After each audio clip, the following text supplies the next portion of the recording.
વિદ્યાર્થી મિત્રો, કેમ છો? આપણે ડાયરેક્ટ ઇનડાયરેક્ટ સ્પીચના પાર્ટ 1માં સાદા વર્તમાનકાળના નિયમો શીખ્યા, પાર્ટ 2માં સાદા ભૂતકાળના નિયમો શીખ્યા, પાર્ટ 3માં પ્રશ્નાર્થ વાક્યોના નિયમો શીખ્યા, પાર્ટ 4માં આજ્ઞાર્થ વાક્યોના નિયમો શીખ્યા અને હવે પાર્ટ 5માં ઉદ્ગારવાચક વાક્યો એક્સક્લેમેટરી સેન્ટેન્સના નિયમો શીખીશું. તો એક્સક્લેમેટરી સેન્ટેન્સ ઉદ્ગારવાચક વાક્ય કોને કહે છે? બોલો, ખબર છે?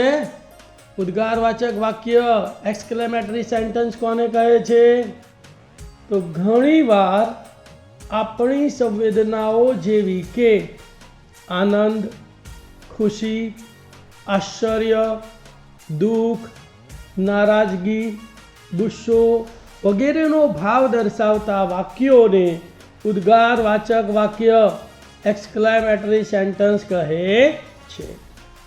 ઘણીવાર વાક્યમાં ઉદ્ગારનો ભાવ વ્યક્ત કરતા શબ્દો જેવા કે ઓહ આશ્ચર્ય કે ખુશીનો ભાવ દર્શાવે છે, આઉચ દુઃખનો ભાવ દર્શાવે છે, ઓ ગોડ નિરાશા કે ગુસ્સાનો ભાવ દર્શાવે છે, બ્રેવો વખાણનો ભાવ દર્શાવે છે, માય ગુડનેસ નિરાશાનો ભાવ દર્શાવે છે, હા આશ્ચર્ય શંકાનો ભાવ દર્શાવે છે, એલાસ દુઃખનો તથા નાખુશીનો ભાવ દર્શાવે છે, હુર્રા ખુશીનો ભાવ દર્શાવે છે, નાસ્ટી નાસ્ટી નાખુશી અથવા ધૃણાનો ભાવ દર્શાવે છે વગેરે શબ્દો આપેલા હોય તો તે વાક્ય ઉદ્ગારવાચક વાક્ય એક્સક્લેમેટરી સેન્ટેન્સ કહેવાય.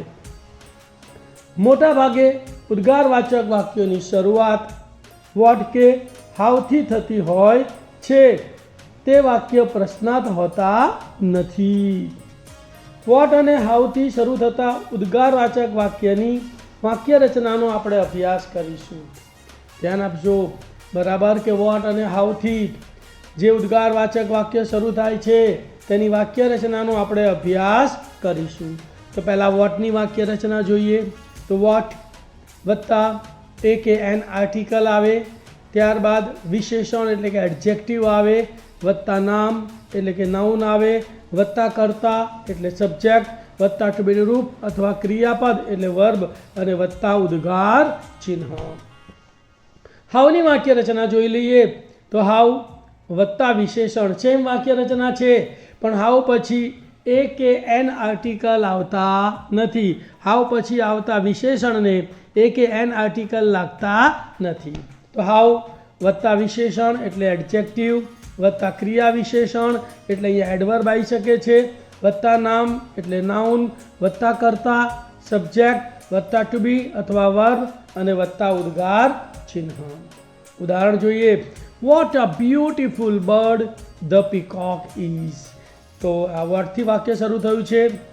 વાવથી જોઈએ આ જ વાક્ય. તો how beautiful bird the peacock is exclamation mark. એટલે કે વોટમાં વિશેષણને આર્ટિકલ લાગ્યો, હાવમાં વિશેષણને આર્ટિકલ લાગ્યો નહીં. ખ્યાલ આવી ગયો? તો આ તમારે ખાસ ધ્યાન રાખવાનું છે. એક્સક્લેમેટરી સેન્ટેન્સને એસરેટિવ સેન્ટેન્સમાં ફેરવતા શીખીએ. એટલે કે ઉદ્ગારવાચક વાક્યને વિધાનવાચક વાક્યમાં ફેરવતા શીખીએ. તો વાક્યની શરૂઆત ધ્યાન આપજો. વિધાન વાક્યમાં ફેરવવું છે તો વાક્યની શરૂઆત કરતા વત્તા ટુ બી અથવા વર્બથી કરવી. જો વાક્યમાં કર્તા વત્તા ટુ બીનું રૂપ કે વર્બ આપ્યું ન હોય તો વાક્યની શરૂઆત ઇટ ઇઝ કે ઇટ વોઝથી કરવી. ત્યારબાદ વાક્યની શરૂઆત વોટ વત્તા એ કે એન આર્ટિકલથી થતી હોય તો તેને બદલે આ વેરી અથવા રિયલી આ મૂકવું, અને હાવથી શરૂ થતી હોય તો હાવને બદલે એકલું વેરી અથવા રિયલી મૂકવું. ત્યારબાદ લાઇનસર અર્થાત વિશેષણ વત્તા નામ વત્તા અન્ય શબ્દો લખવા અને ઉદ્ગાર ચિહ્ન દૂર કરી પૂર્ણ વિરામ મૂકવું. ઉદાહરણ જોઈએ. What a beautiful bird the peacock is ઉદ્ગાર ચિહ્ન. તો અહીંયા એને આપણે એસેરેટિવમાં ફેરવવું છે તો વાક્યની શરૂઆત કરતા અને ટુ બીનું રૂપ એટલે ધ પીકોક ઇઝથી શરૂ થશે. પછી વોટ એ આપ્યું છે તો આ વેરી લખીશું અને પછી લાઇનસર એટલે બ્યુટીફુલ બર્ડ આવશે. તો જવાબ થશે the peacock is a very beautiful bird, full stop. શું થશે જવાબ બોલો? The peacock is a very beautiful bird. Next, how beautiful bird the peacock is, ઉદ્ગાર ચિહ્ન. તો આને આપણે એસેરેટિવમાં ફેરવવું છે તો વાક્યની શરૂઆત ધ પીકોક ઇઝથી થશે. ત્યાર પછી હાઉને બદલે વેરી લખીશું અને પછી લાઇનસર બ્યુટીફુલ બર્ડ લખી નાખીશું. તો અને ઉદ્ગાર ચિહ્ન કાઢીને પૂર્ણ વિરામ મૂકીશું. તો જવાબ થશે the peacock is very beautiful bird. Next, how cold Shimla is in December, ઉદ્ગાર ચિહ્ન. તો આને આપણે એસેરેટિવમાં ફેરવીએ તો વાક્યની શરૂઆત શિમલા ઇઝથી થશે. પછી હાઉને બદલે વેરી લખીને આખું વાક્ય લાઇનસર લખી નાખવાનું અને છેલ્લે ઉદ્ગાર ચિહ્નને બદલે પૂર્ણ વિરામ મૂકવાનું. તો જવાબ થશે Shimla is very cold in December. Next, what a cunning your neighbour is, ઉદ્ગાર ચિહ્ન. તો અહીંયા એને આપણે વિધાનમાં ફેરવીએ તો વાક્યની શરૂઆત થશે યોર નેબર ઇઝથી. વોટ એને બદલે આ વેરી મૂકીશું અને પછી લાઇનસર કનિંગ. તો જવાબ શું થશે બોલો? Your neighbour is a very cunning, your neighbour is a very cunning. વિદ્યાર્થી મિત્રો, ઉદ્ગારવાચક વાક્ય શું છે તે ખબર પડી ગઈ ને? ઉદ્ગારવાચક વાક્યને વિધાન વાક્યમાં ફેરવતા પણ આવડી ગયું ને? હવે આપણે ઉદ્ગારવાચક વાક્યને ઇનડાયરેક્ટ સ્પીચમાં ફેરવતા શીખીશું. ઉદ્ગારવાચક વાક્યને ઇનડાયરેક્ટ સ્પીચમાં ફેરવવા માટે નીચે મુજબ 3 ફેરફાર કરવા પડે છે. ખ્યાલ છે ને તમને? 1 આરવીનો ફેરફાર, 2 સંયોજક કનેક્ટિવ, 3 આરએસના ફેરફાર. તો પહેલો આપણે આરવીના ફેરફારનો અભ્યાસ કરીએ. તો નંબર 1 આરવીના ફેરફારો. વાક્યમાં આનંદનો ભાવ હોય તો સેડ ટુને બદલે એક્સક્લેમ્ડ વિથ જોય અથવા એક્સક્લેમ્ડ જોયફુલી અથવા એક્સક્લેમ્ડ ગ્લેડલી કરવું અથવા એક્સક્લેમ્ડ ડિલાઇટેડ કરવું. વાક્યમાં પ્રશંસા કે વખાણનો ભાવ હોય તો સેડ ટુને બદલે એક્સક્લેમ્ડ વિથ પ્રેઇઝ અથવા એક્સક્લેમ્ડ એડમાયરિંગલી કરવું. વાક્યમાં દુઃખનો ભાવ હોય ત્યારે સેડ ટુનું એક્સક્લેમ્ડ વિથ સોરો અથવા એક્સક્લેમ્ડ સોરોફુલી અથવા એક્સક્લેમ્ડ સેડલી કરવું. વાક્યમાં ગુસ્સાનો ભાવ હોય તો સેડ ટુનું એક્સક્લેમ્ડ વિથ એંગ્રી અથવા એક્સક્લેમ્ડ એંગ્રીલી કરવું. વાક્યમાં ધૃણા, નાખુશી કે નારાજગીનો ભાવ હોય તો સેડ ટુનું એક્સક્લેમ્ડ વિથ ડિસગસ્ટ અથવા એક્સક્લેમ્ડ ડિસગસ્ટફુલી કરવું. વાક્યમાં ચીડવવાનો ભાવ હોય ત્યારે સેડ ટુને બદલે એક્સક્લેમ્ડ એનોઇંગલી કરવું. વાક્યમાં નિશાસાનો ભાવ હોય ત્યારે સેડ ટુનું સાઇડ એન્ડ સેડ કરવું. વાક્યમાં નિશાસાનો ભાવ હોય ત્યારે સેડ ટુનું સાઇડ એન્ડ સેડ કરવું. વાક્યમાં તિરસ્કાર કે ધિક્કારનો ભાવ રહેલો હોય ત્યારે સેડ ટુનું એક્સક્લેમ્ડ વિથ હેટર્ડ્સ કરવું. વાક્યમાં પ્રેમ કે સ્નેહનો ભાવ રહેલો હોય ત્યારે સેડ ટુનું એક્સક્લેમ્ડ વિથ લવ અથવા એક્સક્લેમ્ડ લવિંગલી કરવું. વાક્યમાં આશ્ચર્ય કે નવાઈનો ભાવ રહેલો હોય ત્યારે સેડ ટુનું એક્સક્લેમ્ડ વિથ સરપ્રાઇઝ કરવું. વાક્યમાં તાજુબનો ભાવ રહેલો હોય ત્યારે સેડ ટુનું એક્સક્લેમ્ડ વિથ વન્ડર કરવું. આરવીમાં જો સાંભળનાર આપ્યો હોય તો ટુ વત્તા સાંભળનારનું નામ રાખવું. યાદ આપજો, અહીંયા આરવીમાં જો સાંભળનાર આપ્યો હોય તો ટુ વત્તા સાંભળનારનું નામ રાખવું. તો આ થયા આરવીના ફેરફારો. નંબર 2 સંયોજક કનેક્ટિવ. તો અલ્પવિરામને બદલે સંયોજક ધેટ વપરાય છે. તો એક્સક્લેમેટરી સેન્ટેન્સમાં સંયોજક ધેટ વપરાય છે. નંબર 3 RS ના ફેરફારો. પહેલો ફેરફાર અવતરણ ચિહ્નો ઇન્વર્ટેડ કોમાસ દૂર કરવા. બીજો ફેરફાર વાક્યમાં આપેલા ઉદ્ગાર સૂચક શબ્દો જેવા કે આઉચ, ઓ વગેરે કાઢી નાખવા. ત્રીજો ફેરફાર ઉદ્ગારવાચક વાક્યને વિધાન વાક્યમાં ફેરવવું. ધ્યાન આપજો, ઉદ્ગારવાચક વાક્યને વિધાન વાક્યમાં ફેરવવું. ત્યારબાદ સર્વનામના ફેરફાર, કાળના ફેરફાર અને નજીકતા દર્શક શબ્દોના ફેરફાર પાર્ટ 1 અને પાર્ટ 2 મુજબ કરવા. ખ્યાલ આવી ગયો? 3 જગ્યાએ ફેરફારો કરવાના. આરવીના ફેરફારો ભાવ પ્રમાણે થશે, સંયોજક ધેટ વપરાશે અને આરએસના ફેરફારોમાં ઉદ્ગારવાચક વાક્યને વિધાનવાચક વાક્યમાં ફેરવવાનું. અને ત્યાર પછી આપણે જે વર્તમાન કાળ અને ભૂતકાળમાં જે નિયમો ભણી ગયા ને તે જ પ્રમાણે બાકીના ફેરફાર કરવા. તે એક્ઝામ્પલનો અભ્યાસ કરીએ. Number 1 Shubham said hurrah we won the match. તો હુર્રા ખુશીનો ભાવ દર્શાવે છે, તો સેડ ટુનું એક્સક્લેમ્ડ વિથ જોય થશે. સંયોજક ધેટ આવશે, હુર્રા અને અવતરણ ચિહ્નો નીકળી જશે. વી વોનનું ધે હેડ વોન થશે. તો જવાબ થશે Shubham exclaimed with Joy that they had won the match.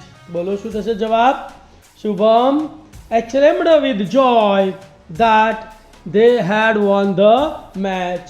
Next, Kripa said to Khalu, how selfish your neighbor is. તો એક્સક્લેમેટરી સેન્ટન્સ છે.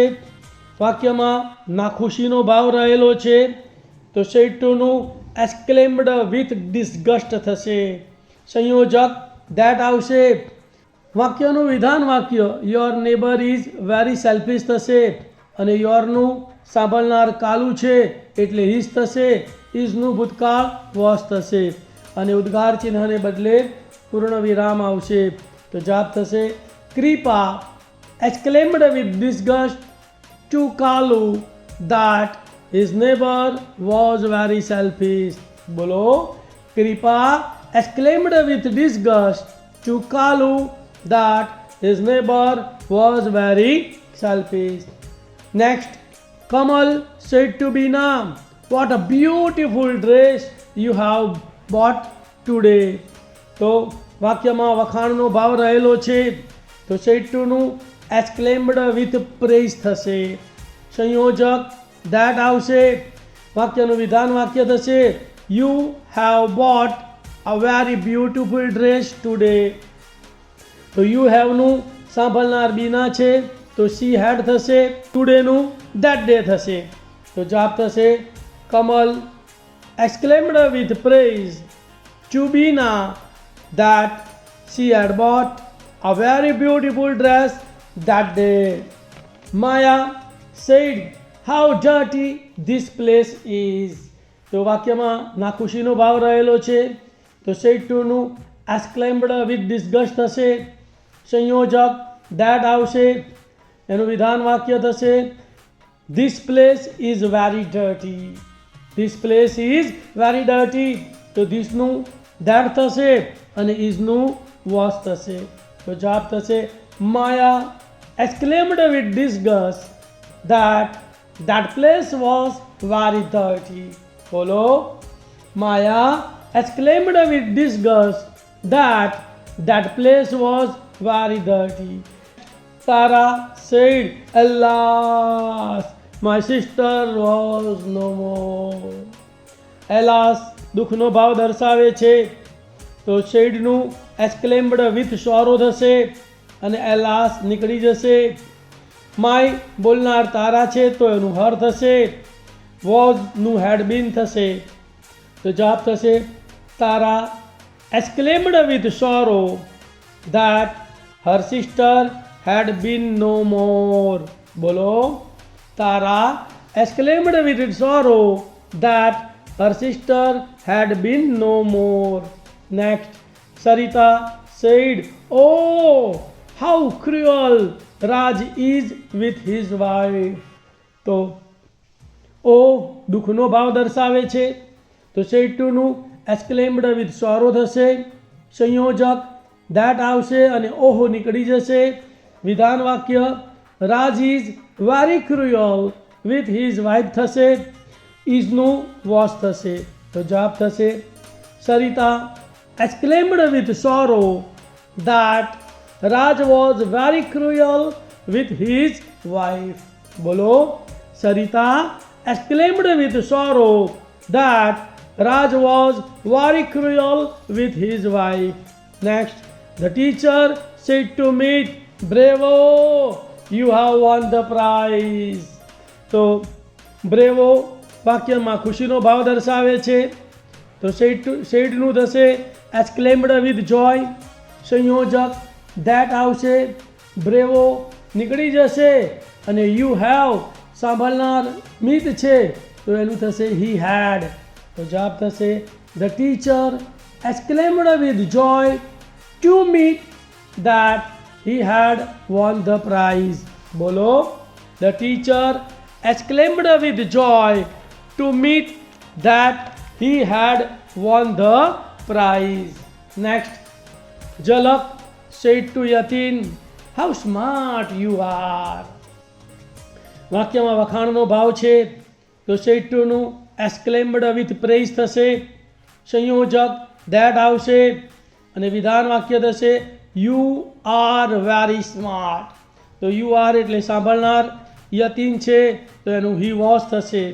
તો જવાબ થશે બોલો ઝલક exclaimed with praise to Yatin that he was very smart. બોલો ઝલક exclaimed with praise to Yatin that he was very smart. Next, Sejal said how tall he is. Sejal said how tall he is. તો વાક્યમાં આશ્ચર્યનો ભાવ રહેલો છે તો સેડનું exclaimed with surprise થશે. સેડનું exclaimed with surprise થશે. સંયોજક that આવશે. વિધાન વાક્ય he is very tall થશે અને isનું was થશે. તો જવાબ થશે Sejal exclaimed with surprise that he was very tall. બોલો Sejal exclaimed with surprise that he was very tall. Next, my goodness, I have failed in the exam, said Bharat. તો my goodness નિરાશાનો ભાવ દર્શાવે છે. શેડનું સાઇડ એન્ડ શેડ થશે. my goodness નીકળી જશે. સંયોજક that આવશે. I have નું ભરત બોલનાર છે તો he had થશે. તો જવાબ થશે Bharat sighed and said he had failed in the exam. બોલો Bharat sighed and said he had failed in the exam. વિદ્યાર્થી મિત્રો અહીં ઉદ્ગાર વાચક વાક્યો એક્સક્લેમેટરી સેન્ટેન્સીસ નિયમો અને ઉદાહરણો સાથે પૂરા થાય છે. આપ 100% ઉદ્ગાર વાચક વાક્યોને ઇનડાયરેક્ટ સ્પીચમાં ફેરવતા શીખી ગયા ખરું ને? Please like the video, write the comment, share to others. Thank you very much. Have a great day. Om Namah Shivaya.